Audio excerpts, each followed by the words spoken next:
Hello, it's me, Dan, the DDB Comics guy. You probably haven't heard my dulcet tones in a couple of months, and that's because we lost Smurf Rider in the Quantum Realm from Ant-Man for a little while. But don't worry, we've decided to put out some episodes again.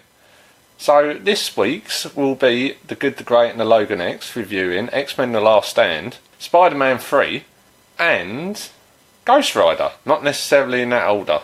We promise we're going to try to be more regular again, and I'm a terrible editor and couldn't figure out how to edit the opening like Renegade Logan X, so enjoy. Hello, and welcome back. Guess what? We've done 3 episodes now, or we will have done 3 episodes after this, with no problems once again. So, welcome to The Good. I'm Scott, and at Smurf Rider on Twitter. The Great. I'm Dan, I am DDB Comics Guy and D3G Comics on Twitter. And the Logan X, at Renegade Logan X on Twitter. Part of the Dem Drunk Blokes Network, as we all know, so you can also find certain things about us on at Dem Drunk Blokes. If you played along with us last time, you'll know that the first film that we are going to talk about today is the fabled X-Men 3, The Last Stand. Scott, take it away. Right, I've done a very quick up view of this one because I think the comics guy is going to have more on it. So, the discovery of a cure for mutations leads to a turning point for mutants. They may now choose to give up their powers and become real, full humans, or retain their uniqueness and remain isolated. War looms between the followers of Charles Xavier, the preacher of tolerance, and those of Magneto, who advocates survival of the fittest. And that's going to be my pretty much overview of the film. Which is pretty much... That's the kind of basic overview. I think then there's a lot, to be honest, there's quite a lot in this film, I think. So if we hit some film facts, and then we'll move on to our comic facts. And okay. Comic and film facts from our comics book guy. Yes. Brett Ratner was the director of this. He directed all of the Rush Hour films. He also directed Red Dragon, the Hannibal Lecter movie, Hercules, starring The Rock. Zack Snyder was actually asked to direct this, but he wanted to do Superman Returns instead. So he decided, I think there's more on that, which Dan knows about. This film had a £210 million budget. It made Wow! Yeah. It made fucking Jesus Christ. It made 122 million in the US in the opening weekend. It made 7 million in the UK. And it, surprisingly, it only made 459 million world gross in the end. Which actually isn't that surprising. Well, it's not surprising that it done big on the opening weekends, because by that time it's quite a There's quite a comic reason why this probably got a lot of people were looking forward to this, so it's not surprising, but the drop off is not surprising whatsoever. Well, Pirates of the Caribbean 2 was the #1 movie in 2006. X-Men was 4th. It was beaten by Cars and Night at the Museum. But it did beat Superman Returns, which was Zack Snyder's choice, Casino Royale and Rocky Balboa. It beat all of them? Yep. You keep saying Zack Snyder, you mean Bryan Singer? I do mean Bryan Singer. I keep saying fucking Zack Snyder. Yeah, no, you're right, I do, yeah, sorry. Zack Snyder.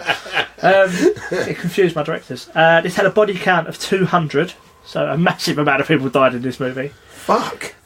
In the Marvel universe, it is 25th out of 48. Right, as our usual game. Where in the X-Men? That's what I said. Where did it come in the X-Men universe? What do you think? Oh, right, Gross. This is our game, isn't it? Out of 10. This is for gross, yeah. Go with Logan first. Ooh. Where did it come? I'm going to put it as 4. 4? DDB? Oh, I'm going 5th. 5th. Dan again gets it bang on. It come right in the middle. 5th out of the 10. Yeah, they're all my kind of facts for this one. Now the comic book stuff. Well, the film's a combination of 2 stories. It's Astonishing X-Men's Gifted Art by Joss Whedon. Mm-hmm. And also Chris As in Joss Whedon wrote the comic book? Yeah. Ah. And Chris Claremont's Dark Phoenix saga, which started one of your favourite people in the world ever. Just Chris Claremont. Funny, he never mentions it. Yeah, I've never heard it. I've never heard this guy before. So, first mentioning in Phoenix was in Uncanny X-Men 101. Mm-hmm. we're also introduced to Angel in this film, who's a major part of the X-Men. We also see the Danger Room for the first time in this film, which is a major part of the X-Men. No, hold on. So we're introduced to the Angel for the first time in this film, which is the Yeah. major part of the X-Men comics, not this film. No. And in a weird bit of precursor-ish fate, the Danger Room is a direct nod to the Days of Future Past comic, to the way the actual way they make it look in the Sentinel's head is exactly from issues 141 and 142 of Uncanny X-Men. Oh yeah, they're fighting him. They're fighting them in the like VR room at the beginning, aren't they? But that is a direct nod to Days of Future Past, and they used much fabled X-Men fastball move where Colossus chucks Wolverine. Oh, this is actually a thing. Yeah, always been a thing in the comics. Colossus throws Wolverine. Fair Claws enough. first, and it introduces my favourite X-Men, Beast, who's been around since the first X-Men comic. He's your favourite. Yes. Why always is he has your been. favourite? Intelligent, tall, blue, goes against every stereotype to look at. His history is as fascinating as any of the X-Men's, because he's one of the few X-Men who has a secondary and a third mutation. Really? Yeah, because originally he has no fur. He's just a big guy. Yeah. And then the mutation turns the blue fur grey fur for a tiny bit, then it's blue. And where he's tried tinkering with it himself, he kicks off different mutations, and his biggest internal fight is he's afraid he's going to become more Beast than Hank McCoy. Yeah. So that's why I've always liked him. It's that once again that human element into a character, a conflict within a character that makes it more interesting. Yeah. Ah, cool, wicked. Do you like Anybody else? Kelsey Grammer playing him? Oh god, yes.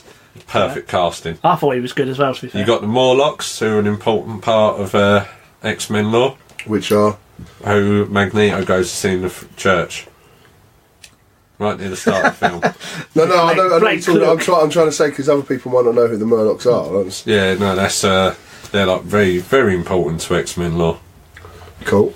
So let's check the other side. Like I said, I have quite a few notes here. No, that's your main thing for the comics. The arc is huge for the Dark Phoenix saga. It's like So it spans a shitload of About- comic books. 37 issues, which if you put that in context of how it's coming out, was about 3 years. So the Dark Phoenix saga, the Dark Phoenix part of the X-Men We start with lasted the for Phoenix, a long time. and then it rolls in the Dark Phoenix. So and it lasts for about 3 years. Huge, yeah. Yeah, and I take it it's all sorts of tragedy. Oh, it's goes an on. essential read. So I'm thinking, Dan. I'm thinking that after X-Men 2, when you saw the Phoenix, I'm thinking you was a bit excited about this film. Oh yeah, I was really kind of hyped for it, and then I started to hear some of the production things that I know Scott's going to list. Like it had, I think, a 9-month shooting schedule from first day of filming to release.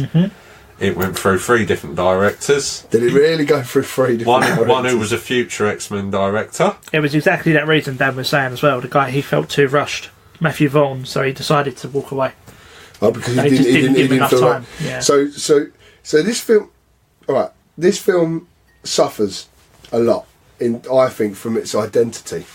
It doesn't know what it is, if you know what I'm saying. Like, I'm not too sure where this comic book or what it's supposed to be. Is it a Phoenix one? Is it The biggest part they went wrong is they couldn't decide if it was going to be about, well, I think it was originally supposed to be Dark Phoenix, but at the time Joss Whedon's X-Men run was so acclaimed they wanted one about the Cure, and the film jumps between each of them. Yeah, They never get time to focus, and they get the Dark Phoenix in this so wrong. yeah. I mean, it Like, suffers from horribly that. wrong. It suffers from that thing that a few early Marvel films suffered from, which is having too much going on, Yeah. or too many characters, or too many bad guys, or too many plot lines all going on at the same time, confusing the whole fucking film. Yeah, I think it's an amalgamation of the different scripts that were put forward. There's 3 different views in this. From my view, there's 3 different directors have had 3 different views, and they've just pushed them all together to try and make I actually one have a super little inside robot knowledge instead of about the same. this, We're going. because I met Chris Claremont and he told me how the original film was supposed to go down. There we Your go. your boyfriend has a cameo in this film, doesn't Yes, he? I know. Yes, he knows. Originally, when Singer was going to do it, it was going to be about 2 hours and 30 minutes. Yeah. It was going to introduce Gambit, Yeah. and it was solely going to be on the Dark Phoenix. And that was it. Yeah. So it was never supposed to have the Cure in it. No. It was never supposed to go the way it went. Do you feel like that would have been a better film? I actually have a weird view that I think the Dark Phoenix is an unfilmable film. Because there's not enough film time to convey the story. So if you was going to do the Dark Phoenix, you'd have to almost make an MCU. You'd have to do a series and underlace it for about 2 years. Yeah, and then you'd have to do a Dark Phoenix, maybe 2 or 3 films of Dark to actually cover. You'd the have Dark to start Phoenix. setting up the Phoenix in one, and the payoff would be the film. Yeah. There was loads of issues with this one as well, like from a film point of view. Like Cyclops' part. Cyclops was supposed to come to the forefront of this film finally, God, yeah. and become, when they killed off Baldy, he was going to take over. Halle Berry kicked up such a fuss that she's a big actress that's why Cyclops walked away. He was supposed to take over the school and everything else.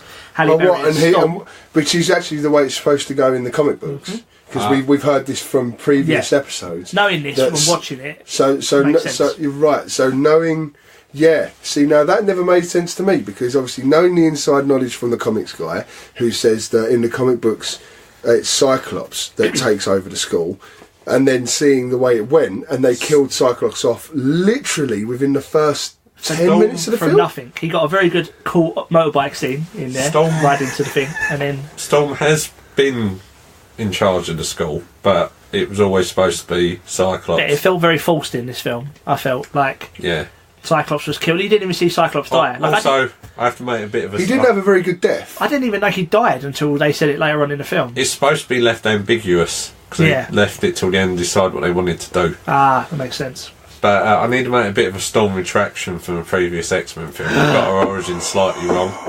She was actually born in New York. She's half Egyptian because of her parents. Her dad's American, her mum's Egyptian, if I got it right. Might be the other way round. Was she a witch? Or some sort? She wasn't a mutant? Ancestry to do with the witch thing. So I was sort of kind of right. Might be kind of trigger. Mate was a little bit right. So her powers are reminiscent of the goddess of thunder. So there we go. There we go. I was a little bit right. Female 4. No, so comic facts, film facts, that's the main plot of them out of the way. How we actually feel about this film. I'll let you know what I feel about this film. I didn't like it. I'm going to piss that off so much. I didn't. It's not, and it wasn't. It wasn't to go from what they had in X-Men 2 and X-Men 1, and even though they weren't fantastic, we enjoyed it. And as Dan said, X-Men 2 set us up for this and led to quite a bit of excitement within the comic book world. But I didn't expect it to be as bad as it was. There was so much in this film.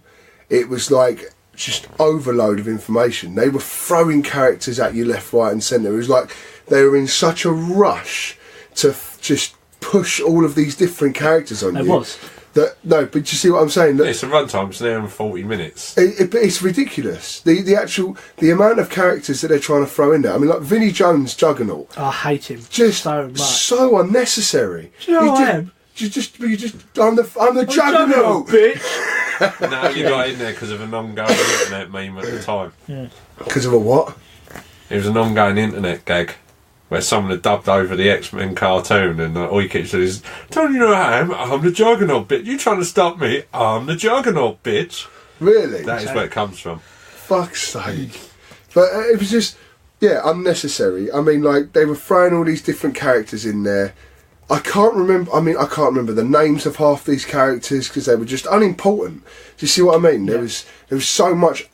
Whereas I feel, and you could probably, and the comics guy could probably help us out here, because I feel like some of these characters are probably really important in the actual comic books, but because of the way they were rushed into the film, there was just nothing. I mean, like the Angel. He was in it for a couple of seconds. Then you saw him soaring off his wings, and then later on you see him jump out of a window and fly across everybody. Kitty Pryde's in this somewhere. But that's it. But that's it. And Kitty Pryde in this somewhere as well. Yeah, Kitty Pryde. Kitty Pryde or some version of her. But another massive character in the comic book film, in the comic books, just rushed. The Juggernaut rushed. I mean, he's supposed to be Xavier's brother, I believe, right? In some depictions, he's supposed to be like a half-brother. Half-brother, things like that. But just rushed. They just throw him in there, you know. There's nothing... This film, they would have been better just keeping it to the Cure, because that's a much more fascinating part of this film. It's the choice. If you could change who you were,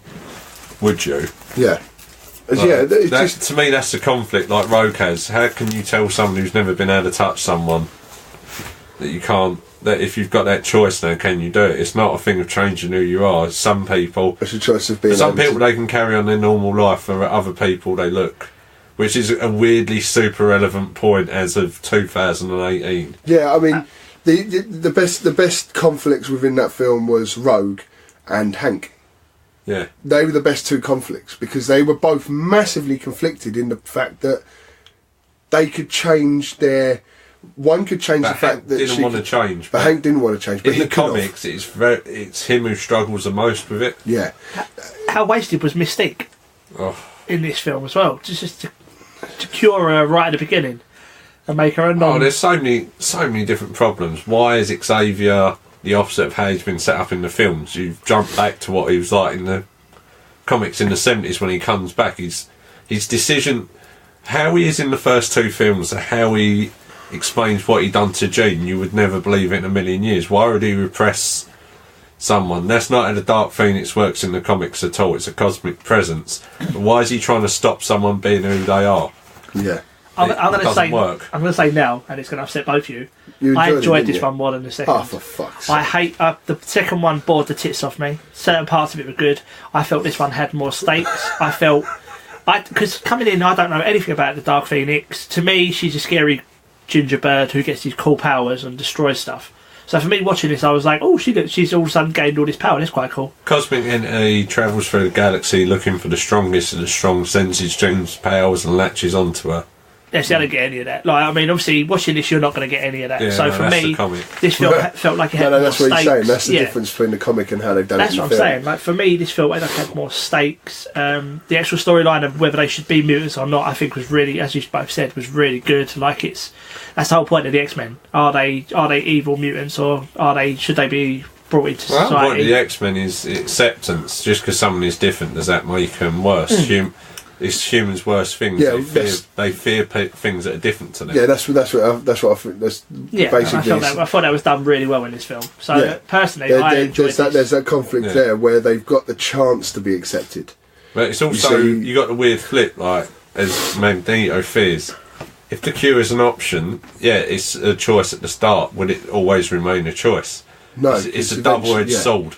Eventually, they weaponised it, didn't they? Yeah. And they weaponise it, and then all of a sudden, once you've weaponised something like that, then the humans made the first step towards the war, because they weaponised the cure, which essentially forces mutants to become human again, when they might not necessarily want it. So I get all of that. I get why people might have liked it, but I just thought this film suffered from that same old thing of too much in one film. There was just so much information coming at you. Mate. It does have some classic lines though, because this film, I was getting pulled left to right with it. There's moments I really like and moments I hate. Yeah.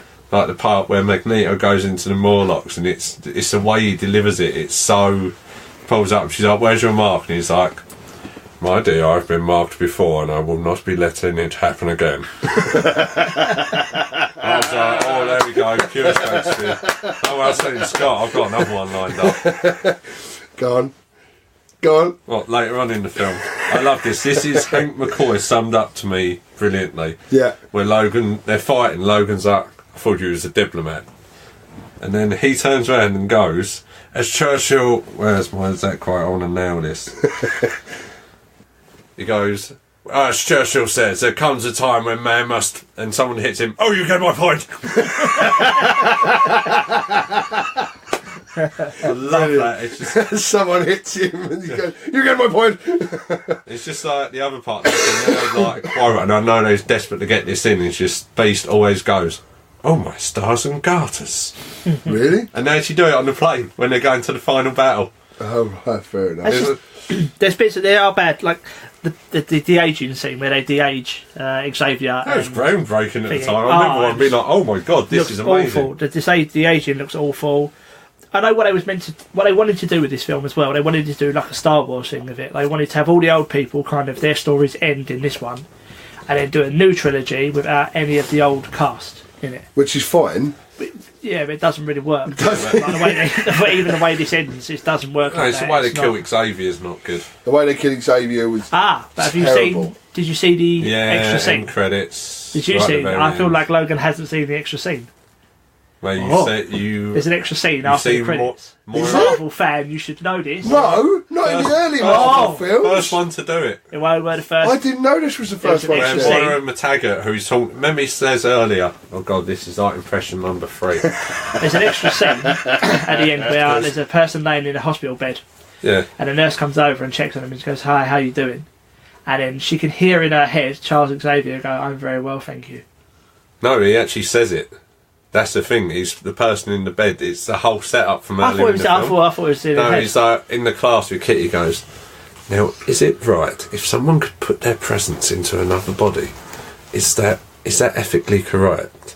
Correct. Correct. Yeah, and they're like, "Oh, then someone says about it, and he's like, well, so Isaac Newton said," and he's like, "But was he a mutant?" He's like, "Not that we know of."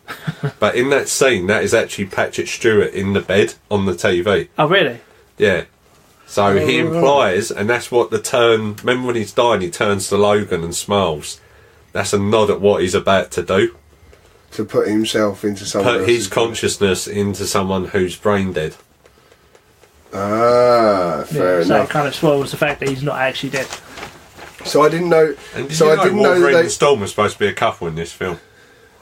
Really? Yes. Wolverine and Storm. Yes. I haven't seen the comics, but they're actually supposed to be a couple. And if you take your mind back to the scene where they suddenly discovers Jean's alive, Storm seems exceptionally annoyed that Yeah, Wolverine but they suddenly don't decided. follow that up with anything, though, really, do they? In this Yeah, film, I mean right? they don't really dwell on it much. No.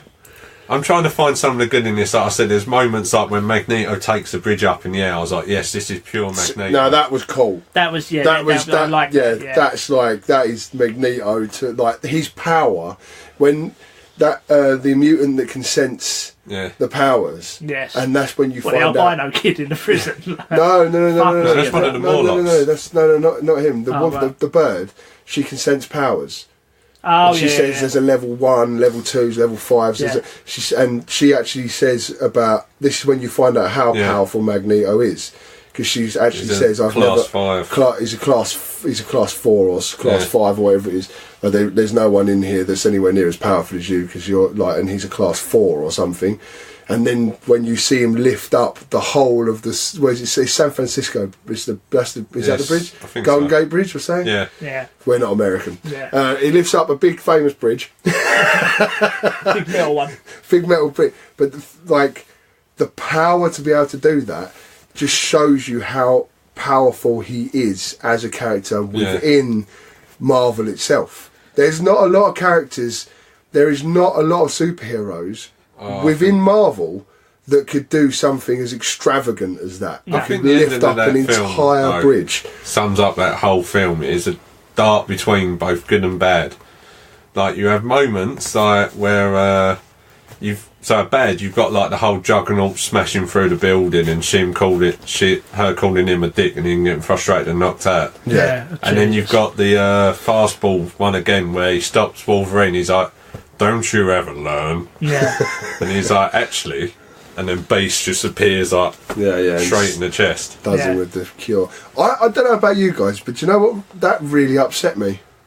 That Magneto lost his powers at the end. It doesn't, though. It's mid credits. Yeah, Yeah, he I moves know. the, Yeah, chest he piece. moves. Oh, yeah, I know he moves it. Yeah. Does that mean the cure doesn't work, or it's a temporary cure? I think that's or what it's hinted at. that it's temporary. But it's like the part of that as well, because Magneto's always got his grand plan, and that's the first time you see him learn. He's like, "What have I done?" That's what I mean. Like, you get moments like that, and then you've just got moments where you're just going, "What are you doing?"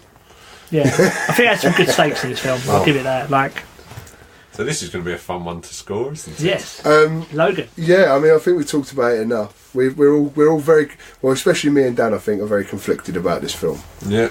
I was very conflicted about this film. Fuck it. I don't know. I wrote down my Go score. on. 5 out of 10, because I said for every good moment there's a bad. So just giving middle ground by Dan. I want to go back and think what people scored the last one, just to see comparison-wise. So you gave it a 5, yeah? Yeah. I enjoyed this more than the last one. I'll be honest with you, I think the stakes were better. I'm going to go 7 on this. 7? Yeah, because I've watched it again since. I actually I watched... I think I enjoyed it less than Dan because I don't know much of the comic book stuff. But Dan's obviously picked out nice moments that you've recognised from comic books. I've waited 3 films at this point to see Beast. So he's noticed some things and all the rest of it. For me, it was just I just didn't. Really, it was too much. It was too much. It should have been for its budget. And for what it was leading up to, it should have been so much better. I'm not going to rate it massively low, but I'm going to give it a 4. 4. Right, give me 10 minutes while I add this up. This is 16, mate. Yeah, thank you. It's over halfway then. Yeah, I mean, it doesn't deserve a Lukey, but it definitely isn't. You know. I think the score sums it up brilliantly. It's kind of hit and miss for most people. Yeah, it's a hit and miss film. So it's 18 for the first X-Men. Yeah. 19.5 for X-Men 2. Yeah. And 16 for the third one. Which is probably about. Third one was the worst. Second one was the best. This is the highest grossing Marvel one though out of the 3. Yeah, but that's like we said. There's a lot leading up to it. There's a lot of reasons why people were very excited about this film. Right. But they kind of got shit Dan, you on. seem very disappointed. No, I'm just not looking forward to the next film. Yeah, next film, let's do this. Okay. So on that note, we're going to go to a little bit of an advert. Oh, hello, nerds, comics, collectibles and media. Do you have My Little Pony, Friendship is Magic, and the boys issues 1 to 6? Why, of course we can source them or have them in stock at Nerdism's Comics, Collectibles and Media. We have a wide range of things. Oh, jolly good. Do you also sell Grant Morrison's Batman R.I.P. story? Get that. Nerdisms can be found on eBay at Nerdisms and D3G Comics on Twitter. And we're back. And we've got the next instalment, the next film that we're going to be talking about. Obviously, you already know if you listened to the last episode. It's one of Dan's favourite films that he can't wait to talk about. But because Dan really wants to talk about it a lot, we're going to give him some time. So we're going to go with obviously Smurf Rider's up view of this film. Keep it fucking brief. All right? I've got an hour up view. No, we don't need. Scene by scene. We don't want to hear you fapping over this film Oh, because fine. it's fucking shit. Pictures scene. This movie opens on a circus, a travelling circus. Johnny Blaze and his father are stunt riders and doing their show. Johnny Blaze is also romancing. I'm assuming she's just one of the visitors to the circus, isn't she? His little girlfriend girl who comes to watch him ride. No one knows. Johnny Blaze finds out that his dad's ill, so he makes a deal with the devil to cure his dad of his illness, which the devil does, but being the devil, he's a bit of a dick. So he goes back on the deal when his dad dies the next day in a stunt accident. Johnny goes on the Blaze, conflicted that he's made this deal with the devil and killed his father. Little does he know that the devil will call on him one day to become the Ghost Rider, the spirit of vengeance. In between this, he's become a massively famous stunt rider. I'm not got it yet. I told you this is an hour long. Yeah. Come on, man. all right. So he grows up to be a stunt rider. Still conflicted about his deal with the devil. The devil does come back and call on him once that his son comes to Earth in the form of... I'm trying to think of his proper name. The actor's name doesn't matter. He comes to Earth and brings his army with him to take over the Earth. So he comes back and calls Johnny up to become the Ghost Rider. They have a battles where Johnny defeats the main demon in Blackheart and stops him becoming the all-powerful Legion. We are Legion. We are Legion. We are one. He stops Legion and then decides that he wants to keep the Ghost Rider curse so he can become the spirit of vengeance and fight back against the devil and stop him cursing anyone else. That's as brief as I can do it. This film's brilliant. You didn't need, yeah, whatever. Just give us some fucking facts on it. Go on. This film was made by Mark Steven Johnson, who has not only ruined this version of this character for me, but he also ruined... Do you want to say the immortal word? No, you don't call him a prick? No. He also ruined Daredevil for Dan. This is the same guy that wrote Daredevil? He wrote Daredevil. He directed Daredevil. He wrote this, Daredevil, Jack Frost, and he wrote Elektra as well. Jack Frost wasn't too bad. Yeah, I thought it was good. With Michael Keaton.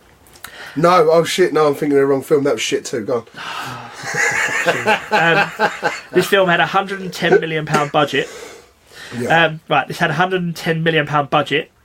It had a $52 million I don't know where that went. Huh? I don't know where that went. It had a £52 million US opening. It had a £1 million UK opening. I'll be honest, half of that was me because I saw this 3 times in the cinema. It made 228 million in the as a worldwide gross. So it only just doubled. Yeah, it's not. I'm not going to lie, it's not a great film, but it done its money. Spider-Man 3 was the top film in this year. Ghost Rider was 27th. Oh man, this hurts. It was beaten by Hairspray, Blades of Glory, Wild Hogs, and Die Hard 4. Oh god! And it is 37 out of 48 Marvel movies. Massively underrated in my mind. Go on, Dan, comic books. All I'm asking, just be general. Go on, Dan. Give us Ghost the Rider facts. first appears in Marvel Spotlight 5. He's created by Roy Thomas and Gary Fredericks. His original run was 81 issues. And really? Yes, the first one. And then that was volume 1. In volume 2, it goes to 93 issues and holds the record because there was 8 years between issue 93 and 94. 8 years? You can't rush perfection. Do you know what I mean? You can't rush from this. Listen, yeah, I'm going to put a you rare outside. instance where it got cancelled and then all the stuff was still there. So it never got properly concluded, so it took 8 years. And then someone picked it up again 8 years later and went, fuck it, let's keep No, they that. literally just done the one issue just to give it closure. Oh, that's it. So it had its episode, then 8 years later they finished it, and that was it. Yeah. In 2011, there was another rider added. Yeah. Alexandra Jones became the rider until Blaze took it back. In 2014, Robbie Reyes becomes a Ghost Rider. And in Marvel Legacy 1, is the first time Johnny Blaze and Robbie Reyes meet. So which actually leads to our thing where there can be more than one rider. But Yeah. there's still more comic bits. In a tradition of the films at the time, both the villains are stolen from other comics. Are they? Yes. What did I call him? Blackheart? Blackheart first appeared in Daredevil, and Mephisto was first in the Silver Surfer. Oh, really? Yes. Fair enough. Takes a real superhero to kill him, though. That's the trouble. Yeah. Recently, I found there's a Spirits of Vengeance comic that has both Johnny Blaze back as Ghost Rider And the Blade. and Blade. So there is a slow attempt. Were they any back. good? The Spirits of Vengeance run? The little It's 5-part? alright. It's a nice little break from the norm of Marvel. Really? Yeah. Oh, it's independent. Yeah, no, it's in the world, but it's like it's not front and centre. This is in the background. It's in the background, yeah. Yeah, It's quite a cool little run. yeah, I'd say so. Nice. Yeah, in between, like you got the 90s. I read one by Grant Ellis of Punisher and The Boys fame, Yeah. and this was supposed to be the best one. And it was funny reading because the main villain in it was a villain called Scarecrow, who tries to put fear into people. And they never got sued, I will never know this. But Mr. Scott would love this because it is the most 90s comic. I will dig it out and personally bestow it to you. I will treasure it. Is it a very 90s comic, is it? His shoulders are as wide as most cars. Oh, right. This is the Ghost Rider. Yeah, and you literally... And it is the most over-the-top violence. So he basically finally sees the guys and gives him the penitent stare. Yeah. But he breaks every bone in the guy's body, but waits and puts them off centre so they don't set properly. So this guy's stuck, can't move with a penitent stare. Oh. And I went so into depth with this because there's also an issue where you get a load of riders riding together. Yeah. Oh, and Carter Slade, who's in this, Yes, he is. has a weird history. He was the original Ghost Rider, Yeah. but Marvel decided they wanted Johnny Blaze to be it, so rewrote it in all the reprints that he was the Phantom Rider. Not the Ghost Rider. Yeah. So they went against Marvel. Marvel. Yeah. So That's what I mean. The film went against what Marvel had been trying to establish. I went so in the depth with this because I really don't want to talk about the film. This is harsh, people. This is harsh. It's not harsh. It's not harsh at all. Well, let me. Hold on, I'm going to go first because I'm in the middle. Right, I'm neither Dan nor you, so I don't love this film and I don't absolutely detest it. I'm right smack bang in the middle. I watched this film. I thought it was shockingly bad. It's shit, but it's fun to watch, right? Because once again, for me, this is a Punisher. Right, this is exactly the same. It's not a fucking Ghost Rider film at all. It's Nick Cage being a nutter, right, with a flaming skull. That's it. And it's just Nick Cage faces and Nick Cage fucking statements all the way through it. That's it. And stupidness. I mean, I've never seen any film so ridiculous yet. Out of all of these films, I've not seen one that's just absolutely ridiculous. But I thought it was funny. So it made me laugh quite a few times when I was sitting there watching it. And I was openly laughing because of how ridiculous it was. Nicolas Cage is just fun to watch sometimes. There are 3 bits in this film which sum it up perfectly for me. Yeah, go on. Him drinking jelly beans out of a shot glass. that was a Nicolas Cage idea. Yeah. What was my one? Orange and yellow jelly beans, by the way. The world in which Eva Mendes is only considered a meh when she asks the waiter if she's hot. Yeah. The gay waiter. Let's put a fine point on that. Yeah, but because me and Dan have already had this conversation away from you, right? Eva Mendes is a very attractive lady, yes. Right? Even if you was gay, there's no way you would look at Eva Mendes when she said, "Am I attractive?" and go, "Meh." Can we also talk about the point is they're supposed to be the same age when they're a kid? They age very differently. Yeah, I mean, Nicolas Cage has a hard life. Has had a hard life. Yeah. All those accidents have taken their toll on his face. We're like, good God, does this film suffer from the male gaze with Eva Mendes? Jesus Christ, her tits are out so much. And the thing is, as if she doesn't even... It's not, once again, completely unnecessary all the way through the film, because it's not like having her boobs in it actually adds or takes away anything from this film. My point is, as a young man, as doing a Birdie Mac, let me tell you a story, right? As a young man... It's a story. I walked into a comic shop up the high road. I don't know if we're supposed to say the name of the place, but no. I went in there, and there was only... I looked at a poster on a wall. Now, I'm a huge motorcycle fan. I looked at this leather-clad flaming skull on a motorcycle, and I thought, that is my favourite superhero. So ever since then, I've loved the character. Just from looking at him once. Now, yeah, looking at the character, I've done a little bit of research on back then about how he rips people's fucking skulls off their body, and he's like the Punisher on a motorcycle. I love that. He can be very violent. Very violent. I believe in the comics he can be very dark. Yeah. Like I said, he snapped everyone's bones so they wouldn't reset properly. Yeah, beautiful. Yeah. See, I love all of that. He's on the motorbike, right? I'm not going to lie, this film does piss all over my dreams of a Ghost Rider film. I'm not going to take... You mean the fact that it looks like a flaming Skeletor? Yeah, I mean... In a biker jacket. When we do get to the second film... The head's too small. It's actually done a lot better in the second film, but... I love the Ghost Rider. I love the idea of it. I love everything about Ghost Rider. Admit it though, when you was watching this, the way his face looks, you was half expecting to go, Beast Man.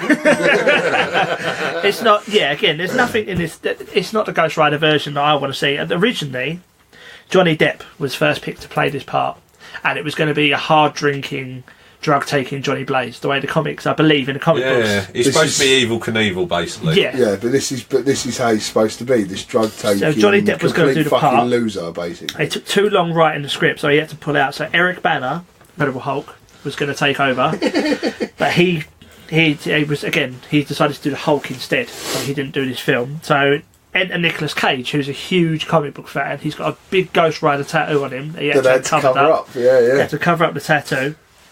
So you put Nicolas Cage into a film. I mean, he wanted to be Elvis in this film. That's the only thing I can see. His wig took 3 hours to do every day because he had to look like Elvis in the film. So he based his portrayal not on the comics, not on Johnny Blaze, but he based it on Elvis. Also, did they run out of money in the last 20 minutes of this film? Because the whole thing is set up Ghost Rider, and in the final battle is Ghost Rider for about a minute. Let me give you an answer. Yeah. That's beautiful. I love that. Isn't that what he says in the interview, isn't it? She's trying to interview him and he just goes, Yeah. yeah. It's just Nicolas Cage. Like, do you like all the locations they shot in as well in America? All Australia. It was not shot in America at any point at all. This was That's all why in it's Australia. Rebel Wilson's first Hollywood film. It was Rebel Wilson's first film, yeah. Fucking hell, that's a She good throws one. up a gang sign at the end. Yeah, like, yeah. There's Like bits of this, this isn't it? Is it like, it's like Yeah. that?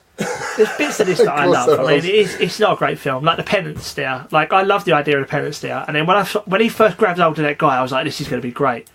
And he does the immortal lines of, look into my eyes. And I was just sat there thinking, oh, that's shit. Like, it doesn't live up to what I was hoping Shall it we would put be. this out of its misery? Hold on. There is one more scene that I need to talk about. Just one more scene, right? This whole film, but this one scene sticks into my mind. The motorbike Yes. chasing the van and him sitting on the handlebars and all the rest of it and run. And at one point, he holds onto the throttle with his left hand to shake the... The bike doesn't move at all. The bike doesn't move, and it's so ridiculous. I don't know if Nicolas Cage can ride a motorcycle. I assume he can, because I think he rides a chopper at one point, but I don't think he's doing a lot of riding in this movie. It just was... The bit with the helicopter's amazing. You're pissing me off. Pissing me off. When That's he what I'm chased the saying. helicopter. See, that these are the scenes. These are the scenes that make it for me. So they made it in terms of they made me giggle.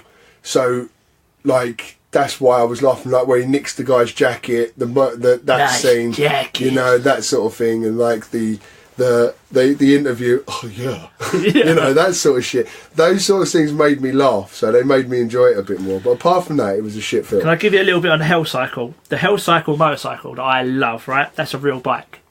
The Hell Cycle cost $300,000 to build. So this is where half of the budget fucking went, right? It had no front or rear suspension, so it's awful to ride, right? It had a KTM 525 single-cylinder engine, 4-stroke with no sound suspension. This thing is very loud and nowhere near road legal. But Nice. they actually built it. That's fucking ridiculous. Love it. Love that. So we're gonna move on to some scoring. I'm gonna start with Dan because I just want to know. So, Dan, your score in 2.5 cocktail glasses of jelly beans. 2.5 cocktail believe glasses. So 2.5. 2.5. Jesus. 2.5. Go on then. You better go first. No, fuck you. I'm a huge Ghost Rider fan, and even though Robbie Reyes has done it better, I love Johnny Blaze. I love the long hair. I love the motorcycle, and I watch this film at least once a month. Like I do. I love this film because of what it is. So I'm sorry. For me, it's not as good as the Avengers or anything like that. But for me, rewatchable, fun purposes, it gets a 7.5 for me. Oh, what the? Because I do. I love this movie. I can't have that. I'm sorry. I'm not letting it get above a 10. What's he got now? It's on the 10. It's No, not? you've It's got on to the judge 10. it. It's not. It is because Oh, you piece of shit. No Lukey for this bad boy. Fuck's sake. I No, do, well, I it's not enjoy going to it. be under a 5, is it? It wasn't going to be under a 5. Be fair. No. It made me laugh, yeah, but it was a shit film. I'm giving it a 4. Just because of the funny things, and it was so ridiculous. That's why. And on that note, Hello again, it's me, Dan, the DDB Comics guy. I'm terrible at editing, so I'm putting in a second advert. Listen to them drunk blokes, who are doing quite a few talky episodes and a lot of interviews at the minute, which is good. And Catch Up for the Soul, who just does a bit of everything. He's a bit of a maverick at this all, really. And, yeah, because I'm a terrible editor, that's your second advert. Bye. okay, and for the final instalment of this episode is the penultimate and final installation of the Spider-Man films, the greatest one that was... no, wait, no, hold on, no, that's not right, is it? No, Spider-Man 3. Go on then, Sky. The up view on Spider-Man 3. This doesn't have to be long. Peter plans to propose to Mary Jane, who's just made her Broadway Peter debut. who? Peter Pan? Peter plans. Oh, right, I thought you said Peter Pan. Peter plans to propose to Mary Jane, who has just made her Broadway debut. Then it gets ridiculous. Then a meteor lands in Central Park, and an extraterrestrial symbiont follows Peter home, or symbiote, whatever it's called. Follows Peter home and hides in his closet. Harry attacks Peter, seeking revenge for his father, but ends up with amnesia. Flint Marko escapes from prison and becomes the Sandman. Peter's suit gets taken over by the Venom symbiote, which turns him emo, and he loses MJ. Peter gets rid of the suit for Eddie Brock to find it and become Venom. Peter has a final battle with the two villains with help from Harry, who dies, and finally forgives the Sandman for accidentally killing Uncle Ben, and gets Mary Jane back. That is pretty much the overview of the film, isn't it? Comic book facts, Dan. Get this done now. First appearance of Venom is cameoed in Amazing Spider-Man 299. First actual appearance is Spider-Man 300. He's the symbiote's first seen in Marvel. Oh, what's the name of that issue? I don't know. It's got a really long-winded name for what it is. It's Marvel Superheroes Secret War. There we go. Way. Issue 8 is where you first see the symbiote. Yeah. It first back on Earth in issue 252 of Amazing Spider-Man. There we go, I got all that out. I'm going to say that Harry's a goblin, because he basically is, and that first happens in Amazing Spider-Man. Is he supposed to be the Hobgoblin? No, he's called the New Goblin in this. We've got loads of goblins, but they call him the New Goblin. Cool. And the first Gwen Stacy was in Amazing Spider-Man 31.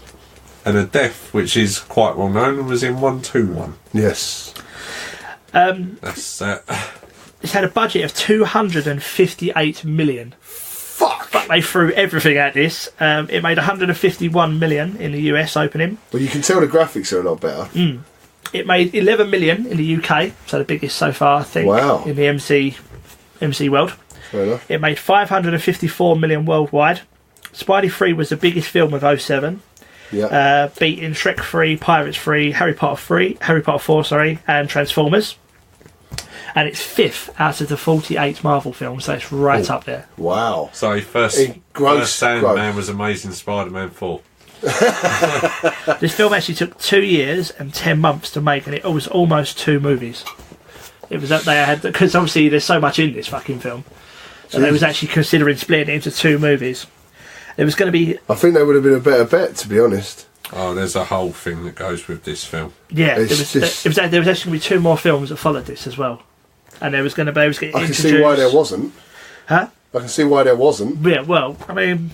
They probably would have been better, in my opinion, they would have been better off going with the 2 films, splitting it into 2, and then obviously continuing on, if you know what I mean. It would have made more sense, I think.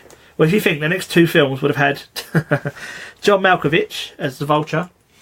So we would have had a Vulture. You would have had a Vulture in John Malkovich. See if I got this right. Anne Hathaway as Black Cat. That's it. Anne Hathaway was going to be cast as a Black Cat.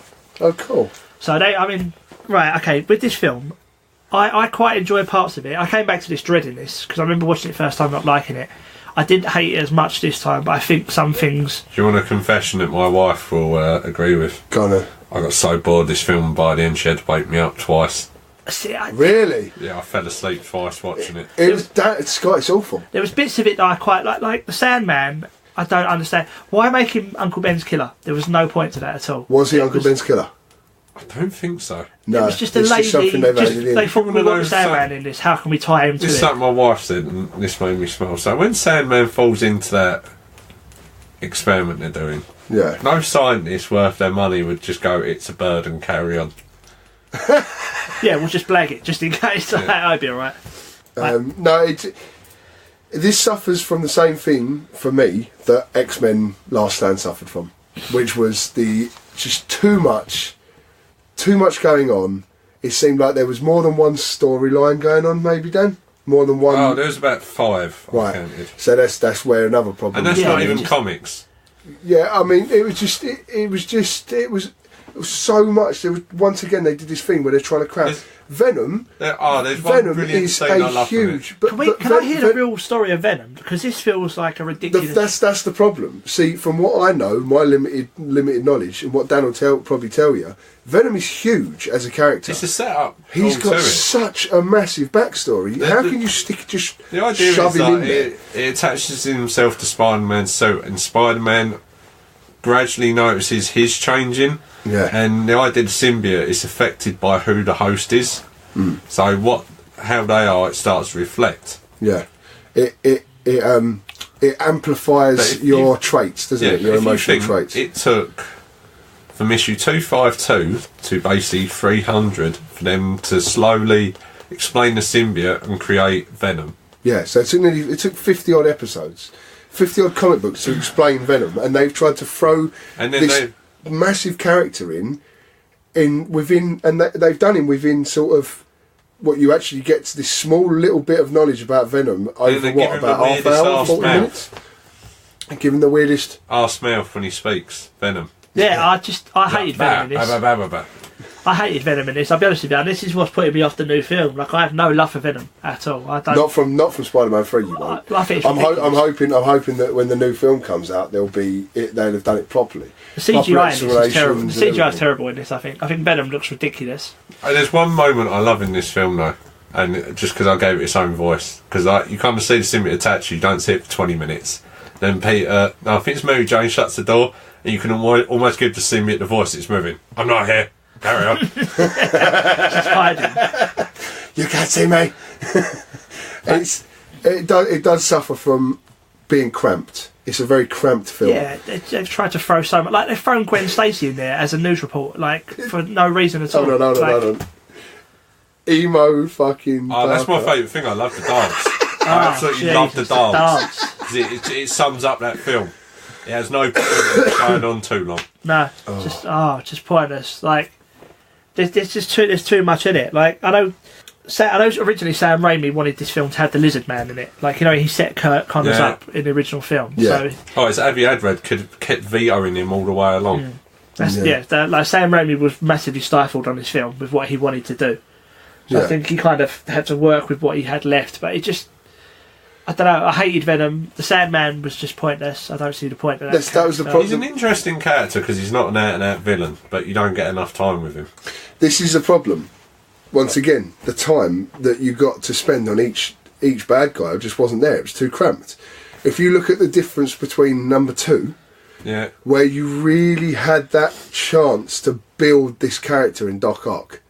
Do you know what I mean? There's 2.5 villains in this. Yeah. Because Harry's a villain for half the time. Yeah, this is what I'm saying. So they would have been better off just focusing on one thing and doing that rather than trying to cram it all in there, because as we'd already seen from Spider-Man 2, when you give the chance to build this character and let the bad guy appeal to the viewers as well, all of a sudden you had this fucking really good villain fighting Spider-Man. You had a really good film made, whereas with this one just seemed rushed. Pointless scenes like the emo dance scene. Pointless. Like, I watched this with my partner. He's a nice fella. and he said that basically it was cringy. Yeah. When he was walking down the street and he's like just grabbing his nuts for no reason, clicking at women and all the rest of it, and it's like. So that made me chuckle though, because he thinks he's the nuts, and everyone's just looking at him like, what? What a dick. Yeah, and that's what. But it was like that's what Emily was like. Oh, it's cringy. Where the fuck has the butler been? Like, the butler comes in at the end and just saves everyone. Like, where's he been for the last 2 films? He could have saved so many lives. Harry, and he said that I would have just sacked him on the spot. He could have saved so many lives, that geezer. He just turns up at the end. Do you know the original idea as well for this was, J. Jonah Jameson. His son is obviously the astronaut. Yeah. In this one, I'm right this time, right? Yeah. So his son's the astronaut, right? So the original idea was that he was going to go to space. Venom, or whatever the fuck that is, attach itself on the ship to the rocket. He was going to bring it back to Earth, and then he was going to be Venom. That makes sense. Well, but that does kind of make more sense to me than a meteor crashing in Central Park and just jumping on Spider-Man. Yeah. Like, bringing it to Earth and then it attaching to the astronaut seems more logical. They would have been a lot better off just focusing on the one bad guy. What do you reckon, Dan? the one bad guy and then following it through. Yeah, Expanded on Venom. Sandman. Yeah, or you could have expanded on Venom. But then again, Venom, like they've done this time round, probably does need its own film, really. To really explain the symbiote, you need a whole film. Because I don't feel like I know anything about Venom coming away from this. Do you know what I mean? There's too much to explain. What happens to Sandman at the end? Does he go live on a beach? I think He blows away in the wind. He's sitting down at Southend just chilling. maybe. Right, I don't know. Yeah, it was a bit half-assed, the ending, wasn't it? The ending was all a bit half-assed. It just seemed a bit rushed, like It you left said. it both open and closed it at the same time. It was weird. And we're all happy that it got closed and that now we have the best Spider-Man instalment. But we can't even do a Did It Deserve Better, because we've still got 2 more Sony Spider-Mans. But did it deserve better? Well, the Raimi one. Yeah. Yes, But- it deserved a better ending. It deserved a better ending. But to be fair, though, But then it did to be fair to Raimi, it wasn't his ending, Spider-Man was it? has... Raimi was fully expecting to come back and do 2 more. Like he's come out in press conferences and said, "I apologise for Spider-Man 3. They rushed me. They forced me into what it was. I was going to make 2 more. That was going to. It was basically going to film them back to back and make 2 films that were going to be better and finish his Spider-Man. And he didn't get the chance to do that. I mean, yeah. So fair play to the guy. Yeah. Do you know what I mean? He did the best he could.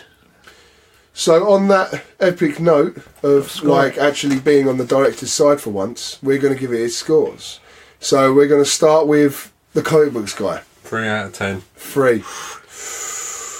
'Cause it And- made me fall asleep. Yeah, I'm going to give it. I'm agreeing with him. It's a 3. I'm afraid. I quite enjoyed parts of it. Not much of it, I ain't going to lie, but I quite enjoyed parts of it. So, fuck it, I'll give it a 3 as well, to be fair. I can't really mark it. 9. So it's got a 9. It hasn't even hit the 10. And on that groundbreaking note, actually, I was expecting it to do better than that, but no, it didn't. Is that all the Spider-Man films? That is, That's Of those the 3. Raimis. That's Raimi's. that's Raimi's Spider-Man films. So Yeah. where does that come out of the Spider-Mans? It's got 9 out of 30. The first Spider-Man got 22. Yeah, the second got Just going back to look at the first one got 20. The second one got 26. which is about right. Yeah, so Spider-Man 2 is obviously the massively big one out of all But it of was them. also the highest grossing of all of them, wasn't Wow. 22, 26, 9. 9. But you flip that into the Marvel ones, and Spider-Man 1 is 9 out of 9. Spider-Man 2 is 10, and this one's 5. So this one made the most money out of all 3. Really? it? Of course, because coming off Oh, the yeah, best of course second it did, film, yeah. everyone was like, this one's going to be amazing. But at least we're in agreement. Number 2 was the best one. Was the premiere. But number 1 we owed a lot to, which is why it also got its high ranking. And on that note, that is the end of another episode of The Good, I'm Scott at Smurf Rider. The Great, I'm Dan at DDB Comics Guy and D3G Comics. and the Logan X, Renegade Logan X on Twitter. Thank you very, very much for listening. And if you want to play along and listen to the next 3 films, they are going to be... Fantastic Four: Rise of the Silver Surfer, Yes. Iron Man, Yes. and the Incredible Hulk. Yeah. So join us next time into the MCU. Yes, so... Finally yeah, made it. fucking hell, yeah, we've made it. we made We've it. actually made it to the MCU. So yeah, this Yeah, will we be have. the first 3 films of the MCU in our next episode. I hope you've enjoyed listening. Thank you to everyone that has been listening so far, because our downloads have been going up, and we really do appreciate it. We appreciate every new follower and every new listener. So thank you very much, Even guys. Lukey. Even Lukey. And we will see you later. Goodbye. Bye. Arrivederci, Frog. Hello. This is where we typically do the outro. Once again, I'm not that great at this, so all views in this are our own, decided by a bunch of geeks, nerds, and hopefully you should hear us again in the next 2 weeks. See ya.